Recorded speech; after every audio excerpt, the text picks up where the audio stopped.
25 November 2025 रोजी सकाळी 11 वाजता महायुतीच्या अधिकृत उमेदवारांच्या प्रचारार्थ भव्य जाहीर सभेचे आयोजन करण्यात आले। या सभेला खासदार सुजय विखे यांची प्रमुख उपस्थिती लाभली। कार्यक्रमाची सुरुवात कोलेश्वर गणपती चौकातून निघालेल्या महिलांच्या आणि युवकांच्या भव्य रॅलीने झाली। मोठ्या उत्साहात पार पडलेल्या या रॅलीत नागरिकांनी घोषणाबाजी करत उमेदवारांना उत्स्फूर्त प्रतिसाद दिला। यानंतर उपस्थित मान्यवरांनी ग्रामदैवत श्री मोहिनीराज मंदिरात दर्शन घेऊन पुढील प्रचारासाठी शुभेच्छा मागितल्या। सभास्थळी नागरिकांची मोठ्या प्रमाणावर उपस्थिती पाहायला मिळाली। या जाहीर सभेसाठी महायुतीतील भाजप, शिवसेना तसेच मित्र पक्षांचे पदाधिकारी आणि कार्यकर्ते मोठ्या संख्येने उपस्थित होते। सुजय विखे यांनी या प्रसंगी महायुतीच्या भविष्यातील योजनांचा आढावा घेत जनतेसमोर आपली भूमिका मांडली। सभेचा समारोप उत्साहात पार पडला असून आगामी निवडणुकीसाठी महायुतीचा प्रचार जोमात सुरू असल्याचे चित्र पाहायला मिळाले। महायुतीच्या नगराध्यक्ष तसेच नगरसेवकांच्या प्रचाराच्या या नारळाला उपस्थित असलेले आपल्या आशीर्वादाने सर्वसामान्यातून झालेले आमदार, आमचे सहकारी माननीय विठ्ठलरावजी लंगे साहेब, माननीय श्री प्रभाकरजी शिंदे साहेब, भारतीय जनता पार्टीचे जिल्हाध्यक्ष माननीय नितीन भाऊ दिनकर, माननीय श्री किसनरावजी गडाख, माननीय श्री बाळासाहेबजी पवार, माननीय श्री शंकररावजी लोखंडे, माननीय श्री विश्वासरावजी काळे, माननीय श्री भाऊसाहेबजी वाघ, माननीय श्री ज्ञानेश्वरजी पेचे, माननीय श्री प्रतापजी शिंदे, माननीय श्री अंकुशरावजी काळे, उपस्थित असलेले व्यासपीठावरील नगराध्यक्ष पदाचे उमेदवार व सर्व सन्मान्य नगरसेवक पदासाठी उभे राहिलेल्या आमच्या माता भगिनी, सर्व सन्मान्य उमेदवार, व्यासपीठावरील इतर सर्व मान्यवर, समोर बसलेल्या माझ्या माता भगिनी, सर्व सन्मान्य पत्रकार आणि मित्रांनो, सर्वप्रथम कार्यक्रमाला उशीर झाल्याबद्दल मी आपली सगळ्यांची माफी मागतो। खरं लंगे साहेबांना मी विनंती करेन की आपण आता सत्तेमध्ये आहोत, आता तुम्ही आमदार झालेले आहात, मंडप टाकत चला, त्यांचा दोष नाहीये। त्यांना सातत्याने विरोधामध्ये राहायची सवय राहिली, प्रत्येक वेळेस उभे राहिले का पाडले, प्रत्येक वेळेस उभे राहिले का पाडले।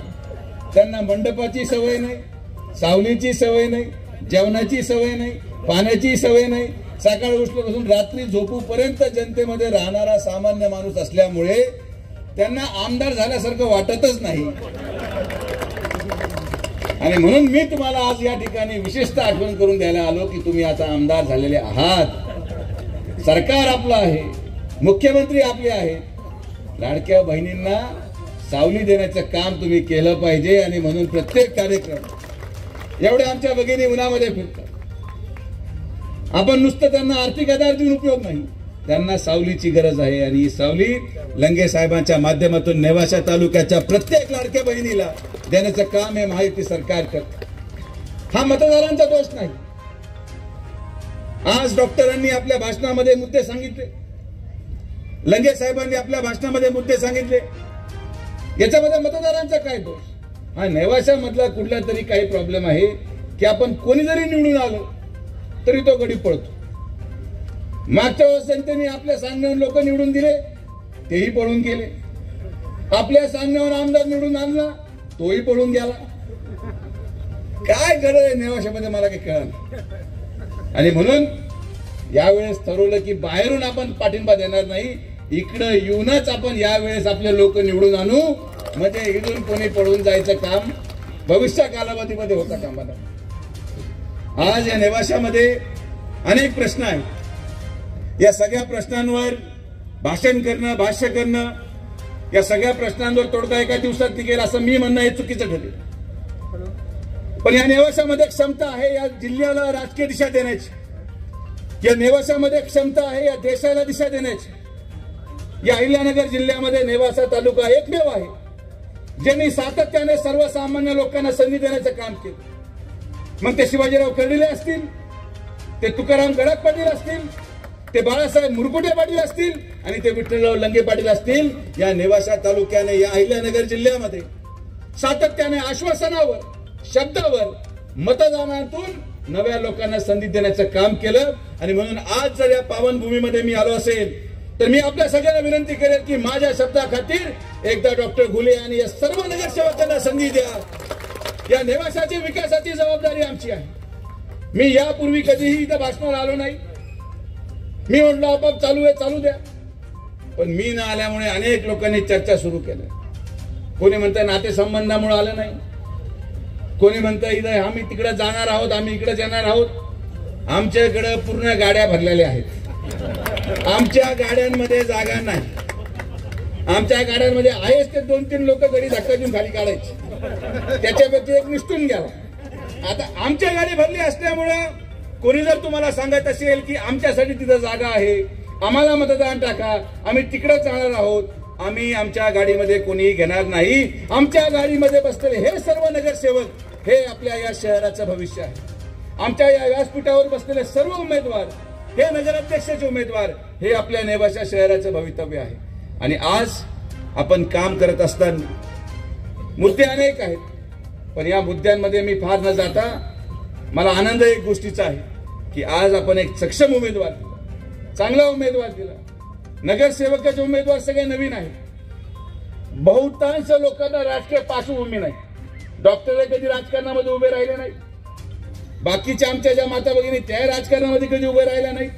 आणि बाकीचे जे पुरुष मंडळी आहेत ते पण कधी राजकारणामध्ये उभे राहिले नाही. माझी तुम्हाला विनंती आहे की तुमची ही सगळी पहिली निवडणूक आहे. आमचं मार्गदर्शन घ्या. दुपारी 12 ते 3 गाड्याच्या भोंग्या वाजू नका. लोकांना झोपू द्या. आपल्याला मत वाटतं लोक ऐकायला बसले. जेवढं लोकांच्या सवलतीने तुम्ही घेणार, लोकांना वाटलं पाहिजे की नेवासा आता बदलतोय. लोकांना वाटलं पाहिजे की नेवासा आता विकास करण्याच्या वाटचालीत करत आहोत. लोकांना भेटा, सर्वसामान्यांच्या घरी जाऊन त्यांना आपलं विजन मांडा आणि एकच मुद्दा सांगा की आपण जेव्हा मतदारांपर्यंत पोहोचू, काही लोक विचारतील तुम्ही काय करणार आहात. बरेचसे लोक आश्वासनं देऊन टाकतात. काही लोक म्हणतात आम्ही हॉस्पिटल बांधू, कोणी म्हणते आम्ही रेल्वे स्टेशन, काही एका गडीने मागच्या वेळेस सांगितलं मी विमानतळ आणतो. बाबा काही आणू नका. आपली भूमिका काय पाहिजे. जेव्हा जनता आपल्याला विचारते, आपल्या उमेदवारांना विचारते, नगराध्यक्षांना विचारते की आज आम्ही तुम्हाला मतदान का टाकायचं, तुम्ही आमच्यासाठी काय करणार आहात, तर आपलं एकच उत्तर पाहिजे की देशामध्ये आपला प्रधानमंत्री आहे, महाराष्ट्रामध्ये आपला मुख्यमंत्री आहे, जिल्ह्यामध्ये आपला पालकमंत्री आहे, तालुक्याला आपला आमदार आहे आणि म्हणून या विकास फक्त आम्हीच करू शकतो. ही भूमिका आपली आहे. आज नाही तर दुसरा व्यक्ती कोणत्या मुद्द्यावर आश्वासन देणार आहे. सरकार आपलं आहे. सरकार आज विकास करू इच्छित. आमदार तुम्ही निवडून दिला. तुम्ही नुसतं आमदार निवडून दिला तर 8 महिन्यामध्ये शहराच्या विकासासाठी या आमदारांनी 50 कोटी रुपयाचा निधी या तालुक्याच्या आणि या शहराच्या विकासासाठी आणला. हे आपलं उदाहरण आहे की पालकमंत्र्यांच्या नेतृत्वाखाली राज्यामध्ये असलेले मुख्यमंत्री, उपमुख्यमंत्री माननीय शिंदे साहेब, माननीय अजितदादा पवार साहेब असतील, जरी आज राष्ट्रवादी आमच्या बरोबर नाही, पण आपला पायगुण विठ्ठलबाप्पा किती भारी आहे. आपण नुसतं पाय ठेवला आणि ज्या भारतीय जनता पार्टीच्या आमच्या कार्यकर्त्यांनी अपक्ष उमेदवारी ठेवली होती तो देखील आज मनाचा मोठेपणा देऊन पाठिंबा देण्यासाठी आला. हे आपलं औषध आहे. आपण उगीच डॉक्टर झालेलो नाही. आपण डॉक्टर नावाचे नाही, कामाचे आहोत. आणि त्यामुळे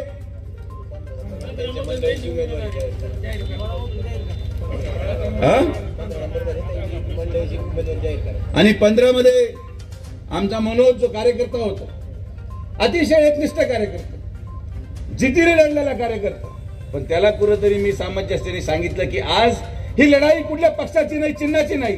ही लढाई नेवाशा विकासासाठी आहे. ही लढाई या शहराच्या माता भगिनींना पाणी देण्याची आहे. ही लढाई या नेवाशा शहरामध्ये झालेल्या अतिक्रमणाला चांगलं स्वच्छ शॉपिंग कॉम्प्लेक्स देऊन प्रत्येकाला रोजगाराची संधी देण्याची आहे.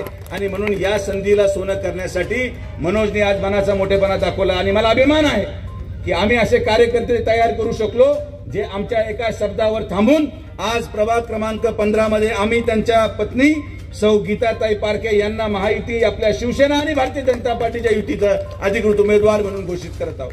आपण सगळे एक राहिलो तर आपण विकास करू शकतो. मला आल्याला कोणीतरी म्हटलं याच्यावर बोलू नका, त्याच्यावर बोलू नका. मी कधीही निवडणूक निवडून येण्यासाठी जाती धर्माचा सहारा घेत नाही. जाती धर्माचा सहारा ते लोक घेतात त्यांना विकास जमत नाही. सुजय विखेचं सिंबल फक्त आणि फक्त विकास विकास विकास आणि दुसरं मला काही सुचत नाही. आम्ही विकास करण्यासाठी नेवाशामध्ये आलेलो आहोत.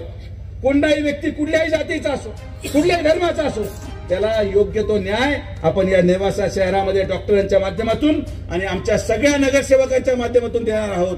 मला विश्वास आहे की आज आपण सर्वजण एवढ्या मोठ्या संख्येने आलात. आज आपण नेवाशामध्ये प्रथम आलो. मी नेवाशामध्ये आज पहिल्यांदा भाषण करतो. आज जर मी पहिल्यांदा भाषण केलं तर जसं मगाशी तुम्ही बोलले की संगमनेर तुमचं जास्त प्रेम आहे, माझं फार प्रेम चालत पण नाही. ठीक आहे, कधी कधी जाण्याचे धोकेही असतात. त्यामुळे मी तिकडे गेलो. आता तिकडे सगळं रुळावर लागलं. आता इकडे येऊन आपण इकडे पण आपली गाडी रुळावर आणण्याचं काम करणार आहोत. आपल्याला या शहरामध्ये, या तालुक्यामध्ये शेतकऱ्यांच्या प्रश्नांवर, हा नुसता शहरापुरता मर्यादित विषय नाही, आपल्याला तालुक्यामध्ये जाऊन तो सगळ्यात मूळ मुद्दा पाण्याचा आहे, तो जलसंपदा मंत्र्यांच्या माध्यमातून आपल्याला सोडवायचा आहे. आणि तुम्ही आमच्या शब्दाखातीर विठ्ठलरावांना आमदार केलं. आज नुसते विठ्ठलराव आमदार नाहीये, त्या व्यासपीठावर बसलेला प्रत्येक माणूस, मग शिंदे नाना असतील, नितीन निलकर असतील, सगळेच आमदार झाले कारण की आपण एका सर्वसामान्य माणसाला संधी दिली.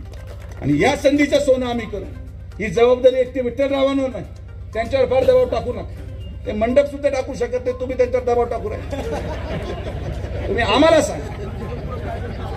त्यांना मंडपाचा खर्च पेलवत नाही म्हणून त्यांनी त्यांच्या मुलीचं लग्न सुद्धा संध्याकाळीच ठेवलं. सर्वसामान्य माणसाचं नेतृत्व आज या शहरामध्ये लाभलेलं आहे. मला विश्वास आहे की आज लंगे साहेबांच्या नेतृत्वाखाली आपण सर्वजण, सर्व उमेदवार चांगलं काम कराल. या नेवासा शहरात दिलेला प्रत्येक शब्द, आणि हा शब्द पूर्ण करावा लागेल. डॉक्टर 4 वर्षानंतर परत मला यायचं, त्यामुळे गडबड करून चालणार नाही.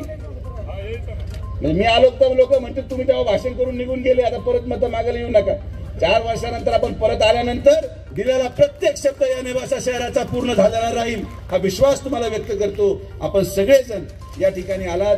अशाच नवनवीन व्हिडिओजच्या अपडेटसाठी आम्ही नेवास्कर न्यूजला सबस्क्राईब करून बेल आयकॉन दाबायला विसरू नका.